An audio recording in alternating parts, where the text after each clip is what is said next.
આપ જોઈ રહ્યા છો ગુજરાતની number 1 news channel news 18 Gujarati. હું છું આપની સાથે દીપા શર્મા। પહેલા વાત મેઘતાંડવની।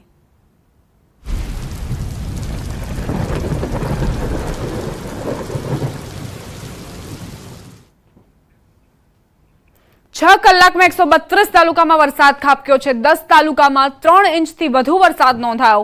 23 તાલુકામાં 2 ઇંચથી વધુ વરસાદ ખાબક્યો છે। 49 તાલુકામાં 1 ઇંચથી વધુ વરસાદ નોંધાયો। સૌથી વધારે મહેસાણાના વિજાપુરમાં વરસાદ ખાબક્યો। વિજાપુરમાં 8.2 ઇંચ વરસાદ નોંધાયો। કપડવંજમાં 5 ઇંચ, માણસામાં 4.4 ઇંચ વરસાદ ખાબક્યો। ધરમપુરમાં 4.3 ઇંચ, તો ઉમરગામમાં 3.6 ઇંચ, પારડીમાં 3.5 ઇંચ વરસાદ ખાબક્યો છે। સાર્વત્રિક વરસાદી માહોલ જોવા મળી રહ્યો છે। સૌથી વધુ વરસાદ વિજાપુરમાં ખાબક્યો છે। છેલ્લા 6 કલાકના આંકડા સામે આવ્યા છે। 8.2 ઇંચ વરસાદ વિજાપુરમાં નોંધાયો છે। 132 તાલુકાઓ 6 કલાકમાં પ્રભાવિત જોવા મળ્યા। 10 તાલુકામાં 3 ઇંચથી વધુ વરસાદ નોંધાયો। તો આ તરફ વિજાપુરની વાત કરીએ તો ત્યાં સોસાયટીઓની અંદર પણ પાણી ભરાઈ ચૂક્યા છે, કારણ કે 8.2 ઇંચ વરસાદ ખાબક્યો, જેના કારણે સોસાયટીઓની અંદરથી પાણી ભરાતા નાગરિકો પરેશાન। બનાસકાંઠા જિલ્લામાં સાર્વત્રિક મેઘમહેર જોવા મળી રહી છે।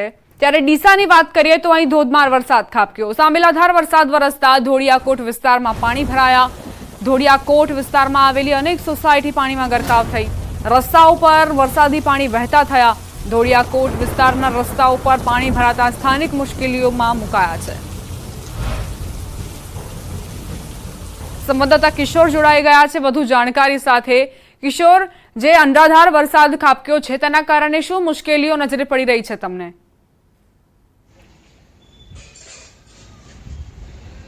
ચોક્કસથી દીપા, આપણે જણાવી દઉં, ડીસા અને પાલનપુર વિસ્તારની અંદર સવારથી લઈને અત્યાર સુધી 3.5 ઇંચ જેટલો જે વરસાદ ખાબક્યો છે તેના લીધે સીધી જ અસર જનજીવન પર પડી છે। અત્યારે અમે છીએ ડીસાના ધોળિયાકોટ વિસ્તારમાં। મારી પાછળ દ્રશ્યમાં જોઈ શકો છો કે આ ધોળિયાકોટ વિસ્તારની અલગ અલગ સોસાયટીઓ અહીંયા આવેલી છે। તે સોસાયટીઓ અત્યારે રસ્તાઓ જે છે તે પાણીમાં ગરકાવ થઈ ગયા છે।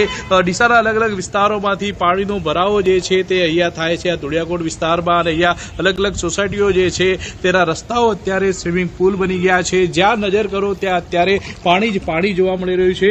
આપણી સાથે સ્થાનિક પણ છે, વાત કરીશું તેમના જોડે। પાણી ભરાઈ જવાના લીધે કેટલી મુશ્કેલીનો સામનો કરવો પડે છે? મુશ્કેલીમાં એવું છે કે અત્યારે જે છોકરાઓને ભણવા જવું હોય તેઓ પણ આજે બહાર જઈ શકે એમ નથી, એટલું પાણી ભરાઈ ગયું છે। બીજું કે કોઈને અત્યારે બહાર જવું હોય તો ચારે બાજુ રસ્તા બંધ છે, કેમ કે ઓલી બાજુ પણ રસ્તા નથી જવાયું, રીજમેન્ટ બાજુ, આ બાજુ પણ રસ્તો બંધ છે।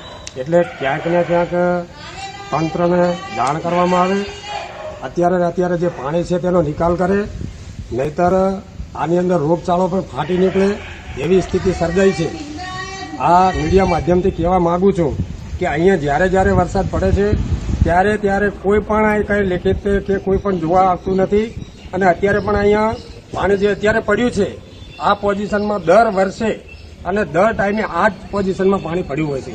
એટલે મહેરબાની કરીને એમને કહેવામાં આવે, મીડિયા માધ્યમથી એમ કહું છું કે આ પાણી એનો નિકાલ જો અત્યારે કરવામાં નહીં આવે તો ગમે ત્યારે અહીંયા રોગચાળો ફાટી નીકળવાની પૂરેપૂરી શક્યતા છે। આ મીડિયા માધ્યમથી આ મારો સવાલ છે। ચોક્કસથી દીપા, કહી શકાય કે જે સ્થાનિક રહીશો છે તે રહીશોમાં અત્યારે રોષ જોવા મળી રહ્યો છે, કારણ કે આ વિસ્તારના જે તમામ રસ્તાઓ અત્યારે સ્વિમિંગ પુલ બની ગયા છે। ઘરથી બહાર નીકળવું મુશ્કેલ બન્યું છે। દીપા, કિશોર, જે આસપાસના વિસ્તારની સોસાયટીઓ છે ત્યાં શું આવી જ પરિસ્થિતિ છે કે આ સોસાયટીમાં આ પ્રકારની સ્થિતિ છે? પ્રયત્ન કરજો અંદર જવાનો, જેથી અન્ય નાગરિકોની પ્રતિક્રિયાઓ પણ લઈ શકીએ। ચોક્કસ દીપા, અત્યારે 1 કલાક થયો વરસાદે વિરામ લીધો છે, પરંતુ જ્યારથી વરસાદે વિરામ લીધો છે ત્યારથી જે પાણી છે તે પાણીનો ભરાવો ઓછો થઈ રહ્યો છે। પરંતુ જે આ સોસાયટીના જે અલગ અલગ મકાનો હતા ત્યાં ચાલુ વરસાદે પાણી ઘૂસ્યા હતા, પરંતુ અત્યારે મકાનોમાંથી પાણી બહાર નીકળી ચૂક્યા છે। પરંતુ આ જે સોસાયટીના રસ્તાઓ છે તે રસ્તાઓ ઉપર અત્યારે પાણી ભરાયેલા જોવા મળી રહ્યા છે। જે અલગ અલગ સોસાયટીઓ અહીંયા આવેલી છે તે તમામ સોસાયટીના કેશવ પાર્ક હોય, શિવશક્તિ સોસાયટી હોય, ત્યાં પાણી ભરાયેલા છે। આપ આપ એક દ્રશ્યમાં જોઈ શકો છો કે એક મહિલા અત્યારે શાકભાજી વેચવા આવ્યા છે તે પણ અત્યારે મુશ્કેલીમાં જોવા મળી રહ્યા છે, કારણ કે આ ગંદા પાણીમાં થઈને અત્યારે પસાર થવું પડી રહ્યું છે। વહેલી સવારે બાળકો પણ જે અહીંથી નીકળી રહ્યા હતા તે મુશ્કેલીનો સામનો કરવો પડી રહ્યો હતો। આમ રહીશો અહીંના જે આજુબાજુના જે અનેક મકાનો આવેલા છે તે મકાનોમાંથી રહીશો અત્યારે ઘરથી બહાર નીકળતા ડરી રહ્યા છે, કારણ કે જે રસ્તાઓ છે તે અત્યારે સ્વિમિંગ પુલ બની ગયા છે અને જો હજુ વધુ વરસાદ થાય તો આ જે પાણી જે વરસાદી પાણી છે તે લોકોના ઘરોમાં પણ ઘૂસી શકે છે અને લોકોને મુશ્કેલીનો સામનો કરવો પડી શકે છે। દીપા, આભાર કિશોર જાણકારી આપવા માટે। તો આ આખા વિસ્તારમાં પાણી ભરાઈ ચૂક્યા છે અને ગટરના પાણી મિક્સ થતાં જ ગંદા પાણીના કારણે ત્વચા સંબંધિત રોગોનો ભોગ પણ નાગરિકો બની શકે છે।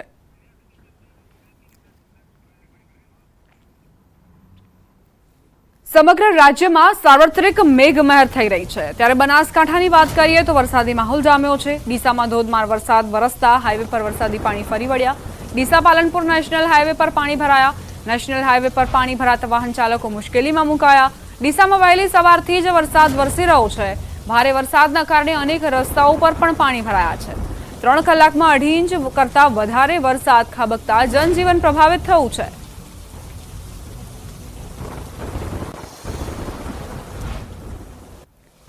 બનાસકાંઠા જિલ્લામાં વહેલી સવારથી જે ધોધમાર વરસાદ વરસી રહ્યો છે તેને લઈને અનેક વિસ્તારોમાં પાણી ભરાયા છે। અત્યારે અમે છીએ ડીસા શહેરની અંદર અને ડીસાથી પાલનપુરને જોડતો જે નેશનલ હાઈવે છે તે નેશનલ હાઈવે પર પાણી ભરાઈ જવાના લીધે વાહન ચાલકોને મુશ્કેલીનો સામનો કરવો પડી રહ્યો છે અને માત્ર 1.5 ઇંચ જેટલા વરસાદની અંદર જ આ જે મુખ્ય નેશનલ હાઈવે છે તેના ઉપર પાણી ભરાઈ ગયા છે અને પાણી ભરાઈ જવાના લીધે જે વાહન ચાલકો છે, રાહદારીઓ છે તે મુશ્કેલીનો સામનો કરી રહ્યા છે। ખાસ કરીને વરસાદની જો વાત કરવામાં આવે તો પાલનપુરમાં વહેલી સવારથી અત્યાર સુધી 1.5 ઇંચ જેટલો વરસાદ ખાબક્યો છે, જ્યારે અમીરગઢ અને સુઈગામમાં પણ 1 ઇંચ જેટલો વરસાદ ખાબક્યો છે અને ડીસા શહેરની અંદર 1.5 ઇંચ જેટલો જે વરસાદ ખાબક્યો છે અને આ વરસાદની જે સીધી જ અસર છે તે સીધી જ અસર જનજીવન પર પડી રહી છે અને ખેડૂતોના જે પાક સુકાઈ રહ્યા હતા અને પાક સુકાઈ રહેવાના લીધે ખેડૂતો ચિંતિત બન્યા હતા, પરંતુ જે આ વરસાદ વરસ્યો છે તેને લીધે જે પાકો છે તે પાકોને પણ નવું જીવતદાન મળ્યું છે। કિશોર તુવર, ન્યૂઝ 18 ગુજરાતી, બનાસકાંઠા।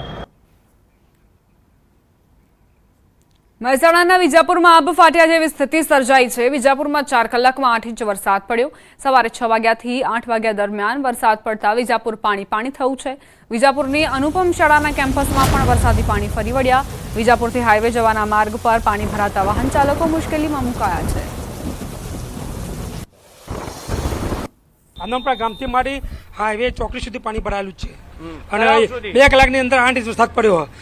આનું પાણી નિકાલના આગળ જાય તરામાં પાણી નિકાલ જાય નહીં, પણ આગળ જેસીબી બોલાવી નિકાલ કરી દીધો છે। આખા વિજાપુરમાં ટીબી મામલતદાર બધા પાણી ભરાય છે અને આ પાણીનો નિકાલ કરવાનો કોઈ જગ્યા જ નહીં। રિચાર્જ કુવા કરીને એનો નિકાલ કરાવવો પડશે, એ સરકારની જવાબદારી હોય છે। વહેલી સવારથી જ રાજ્યભરમાં વરસાદી માહોલ છે અને ખાસ કરીને ઉત્તર ગુજરાતની વાત કરવામાં આવે તો ઉત્તર ગુજરાતમાં પણ ધોધમાર વરસાદ જે છે તે અલગ અલગ જગ્યાએ જોવા મળી રહ્યો છે। ખાસ કરીને મહેસાણાનું આ વિજાપુર છે અને વિજાપુરમાં હાલ આપ જે જોઈ શકો છો કે વરસાદી પાણી ભરાયા છે। વહેલી સવારથી જે વરસાદ પડી રહ્યો હતો ને માત્ર જે છે 4 કલાકમાં 8 ઇંચ વરસાદ જે છે તે માત્ર ને માત્ર વિજાપુર વિસ્તારમાં જે નોંધાયો છે અને તેના કારણે હાલ જે વિજાપુર જવાનો જે માર્ગ જે છે આ ખાસ હાઈવે તરફ જે જવાની જે ચોકડી જે છે ત્યાં પાણી ભરાઈ ગયા છે અને સાથે સાથે આપ જે જોઈ શકો છો કે અહીંયાની જે પ્રાથમિક શાળા છે અનુપમ પ્રાથમિક શાળા કે ત્યાંના કેમ્પસમાં પણ પાણી ભરાઈ ગયા છે અને જે સ્કૂલમાં જવાનો માર્ગ પણ જે છે તે ક્યાંક ને ક્યાંક પાણીમાં ગરકાવ થઈ ગયો છે। એટલે કે મુશ્કેલી રૂપ વરસાદ જે છે તે ફરી એકવાર રાજ્યભરમાં જોવા મળી રહ્યો છે। અલગ અલગ જિલ્લાઓમાં જે છે તે વરસાદ નોંધાયો છે અને તેમાં મહેસાણાના વિજાપુરમાં પણ ધોધમાર વરસાદ જે છે તે વરસ્યો છે। હાલ વરસાદે વિરામ લીધો છે, પરંતુ વહેલી સવારે વરસાદ જે જોવા મળ્યો અને તેના કારણે વિજાપુર વિસ્તારમાં તમામ જગ્યાએ પાણી થઈ ચૂક્યા છે। કેમેરામેન સૈનિક મહેતા સાથે સંજય ટાંક, ન્યૂઝ 18 ગુજરાતી, વિજાપુર। મહેસાણા જિલ્લામાં સવારથી જોરદાર વરસાદ ખાબક્યો છે। ભારે વરસાદથી મહેસાણા અમદાવાદ હાઈવે પર પાણી ભરાયા। ચંદારડા પાટિયા પાસે પાણી ભરાવાના કારણે નાગરિકોને પરેશાની। મુખ્ય હાઈવે પર પાણી ભરાતા વાહન ચાલકો સમસ્યાઓનો સામનો કરવા મજબૂર। રોડ પર પાણી ભરાતા વાહન વ્યવહારને અસર પહોંચી। તો મહેસાણામાં અનરાધાર વરસાદ શું વરસ્યો, લોકોને સમસ્યાઓનો સામનો કરવાનો વારો આવ્યો છે। જે હાઈવે છે તેની ઉપર પણ પાણી ફરી વળ્યા છે અને વાહન ચાલકો અટવાઈ ગયા હતા। ઘણા વાહનો ખોટકાતા જ વાહન ચાલકોને હવે વાહનોનો ખર્ચ પણ માથે પડ્યો છે।